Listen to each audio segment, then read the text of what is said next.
தமிழே தமிழே தமிழே தமிழே தமிழே தமிழே உயிரும் மெய்யும் உயிர்மை ஆயுதம் உயிரும் மெய்யும் உயிர்மை ஆயுதம் தமிழத்தின் கருவறையே தமிழுக்கென்றும் எல்லை வரையறையே போற்றி போற்றி தமிழே போற்றி போற்றி போற்றி தமிழே போற்றி தமிழே தமிழே தமிழே தமிழே அம்மே மொழியே அழகு தமிழே அடங்க மறுக்கும் ஆண்மை தமிழே உயிரில் ஓடும் உணர்வு தமிழே உலகை ஆளும் திமிரான் தமிழே மூன்று சங்கங்கள் வளர்த்த தமிழே மூன்று சங்கங்கள் வளர்த்த தமிழ் இயலிசை நாடகம் கொண்ட தமிழே இயலிசை நாடகம் கொண்ட தமிழ் பயந்தமிழ் முத்தமிழ் சென்று தமிழ் தமிழே பயந்தமிழ் முத்தமிழ் சென்று தமிழ் தமிழ் முரசு கொட்டி பரிசாற்றும் தமிழே முரசு கொட்டி பரிசாற்றும் தமிழ் தடைகள் உடைக்க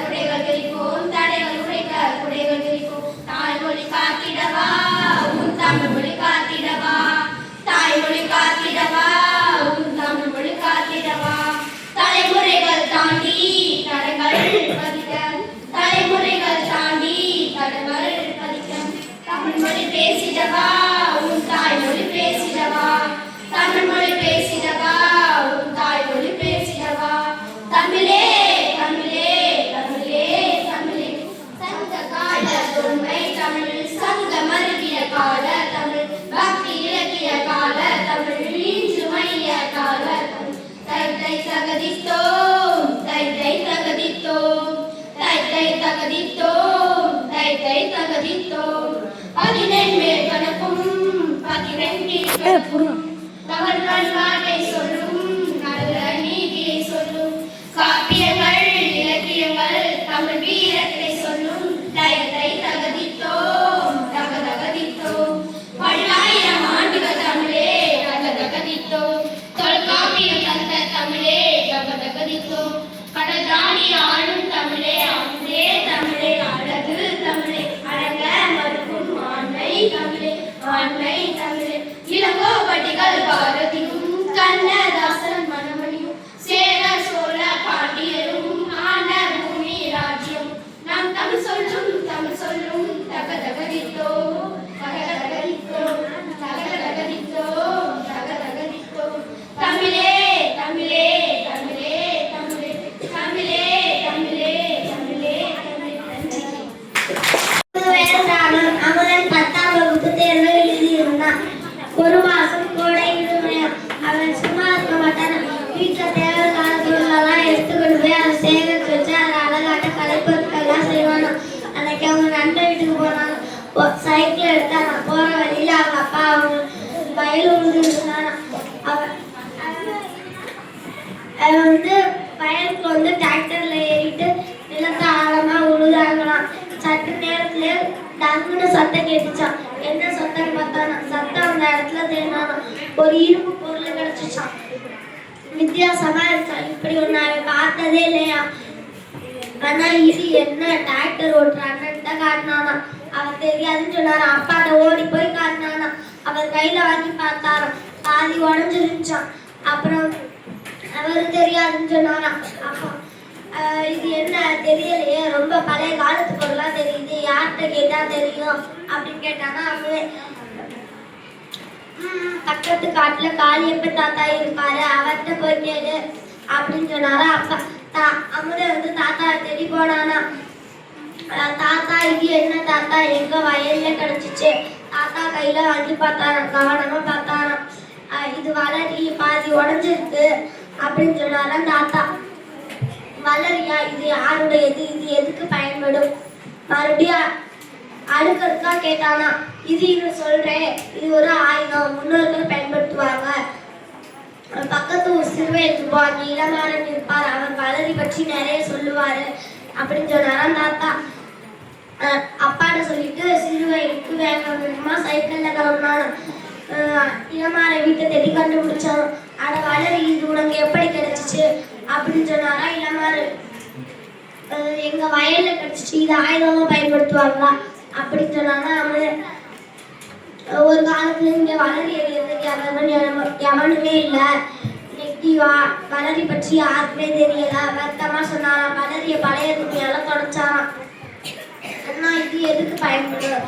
மறுபடியும் அதே கேள்வியை கேட்டானா. திருங்கால குறி வச்சு அடிக்க, வேட்டையாட, சண்டையில் எதிரியை தோற்கடிக்க இதுக்கெல்லாம் வளரி எறிஞ்சாங்க அப்படின்னு சொன்னாரா இளமாறன். அந்த காலத்துல வில் அம்பு வாயில் இருந்தது. எதிரி தூரத்துல இருந்தா அடிக்க முடியாதுன்ட்டு வளரிதான் அதுக்கு சரியான ஆயுதமா. வளரி பார்த்து வெள்ளைக்காரனே பயந்தான் தெரியுமா அப்படின்னு சொன்னாரா இளமாறன். அமுதருக்கு ஆச்சரியமா இருந்துச்சான். அவங்க ஏன் பயப்படணும், அவங்ககிட்ட துப்பாக்கி இருக்குல்ல அப்படின்னு சொன்னானா அமுதே. அந்த காலத்துல துப்பாக்கியில ஒவ்வொரு தொட்டாவா போட்டு சுடணும், நேரமாகும், அதுக்குள்ள ஆயிரக்கணக்குல வளரிகள் பறக்குமே. அதனாலேயே ஆங்கிலேயன் வளரியை பார்த்து பயமானான். ஆங்கிலேயன் எதிர்த்து போர் செஞ்சவங்க யாரு அப்படின்னு கேட்டானா அமுதே.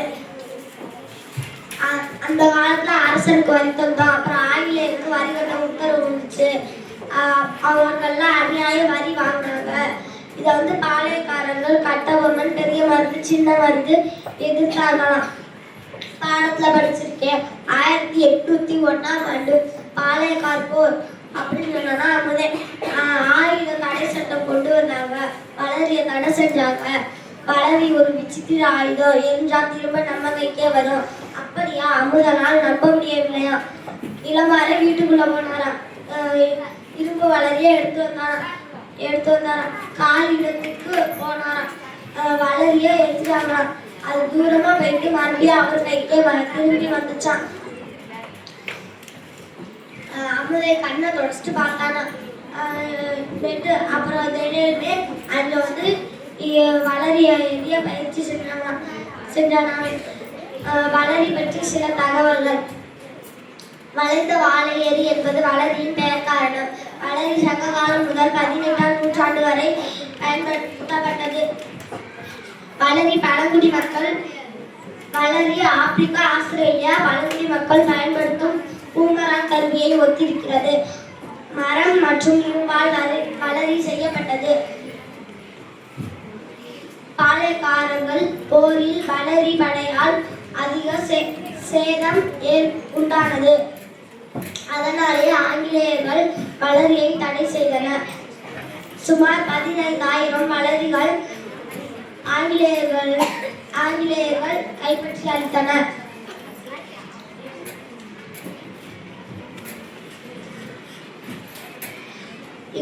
இங்கிலாந்து அருங்காட்சியகத்தில் வளரி உள்ளது. நூலின் அறிமுகம். பள்ளி கல்வித்துறை, தமிழ்நாடு அரசு வாசிப்பு இயக்கம். புத்தகம் ஏதோ சொல்ல தவிக்குது, உங்களிடம் இருக்க தவிக்குது. ஒரு புத்தகம் என்பது நீங்கள் மீண்டும் மீண்டும் திறக்கக்கூடிய ஒரு பரிசு. கேரிசன் கெய்லர். நூலின் தலைப்பு மிமி தின்ற பழம். நூலின் ஆசிரியர்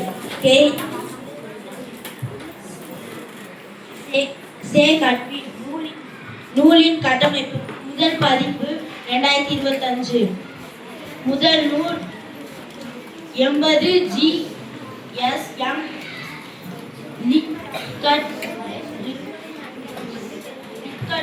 லிக்கட்டா மேப்ளித்தோ தாளில் அச்சிடப்பட்டுள்ளது. தமிழ்நாடு பாடநூல் மற்றும் கல்விகள் பணிகள் கழகம் மூலம் ஆப்செட் முறையில் அச்சிட்டோ ஸ்ரீ ஓம் சக்தி பிரிண்டர்ஸ் பைண்டர்ஸ், சென்னை 600052, நடை 36, பக்கம் 5. நூலின் நயம். நல்ல பண்புகளை கற்றல். நூலின் மைய பொருள். மற்றவர்களின் உணவுப் பொருட்களை அவர்கள் அனுமதியின்றி எடுத்து உண்ணக்கூடாது.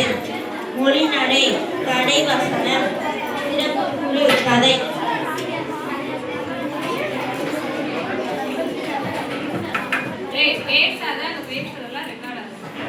ஒரு பறவை கூட்டம். அதில் ஒரு குட்டி பறவை, பேர் மிமி. மிமி பறவைகளை ஏமாற்றி பழத்தை பிடுங்கி தின்றும்.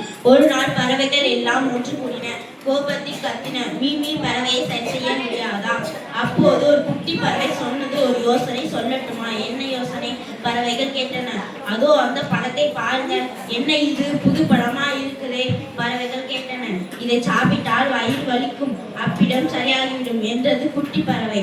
இதை வைத்து என்ன செய்வது? பறவைகள் கேட்டன. குட்டி பறவை ரகசியம் சொன்னது. அனைவரும் ஏற்றுக்கொண்டனர். அடுத்த நாள் காலை மிமி மரத்தில் உட்கார்ந்திருந்தது. குட்டி பறவை பழத்தை எடுத்து சாப்பிடுவது போல் நடித்தது. மிமி பார்த்தது, டபக் என்று பிடுங்கியது. வேண்டாம், அதை சாப்பிடாதே, அது என் பழம், நீ சாப்பிட்டால் வயிறு வலிக்கும் என்றது குட்டி பறவை. மிமி சிரித்து பழத்தை தின்றது. சிறிது நேரமானது. கியா கியா என்று கத்தியது. வயிறு வலியில் துடித்தது. ஐயோ, நீ சொன்னது போல ஆயிடுச்சே, இனி பிடுங்கி தின்ன மாட்டேன் என அழுதது மிமி. நீ பிடுங்கி தின்ன மாட்டேன் என்று சொல், உடனே வயிறு வலி நின்றுவிடும் என்றது குட்டி பறவை. அப்படியே சொன்னது மிமி. நீ சொன்னது போலவே சரியாகிவிட்டது, இனி பிடுங்கி தின்ன மாட்டேன் என்றது மிமி. அன்று முதல் மிமி இதை தேடி தின்றும். நன்றி.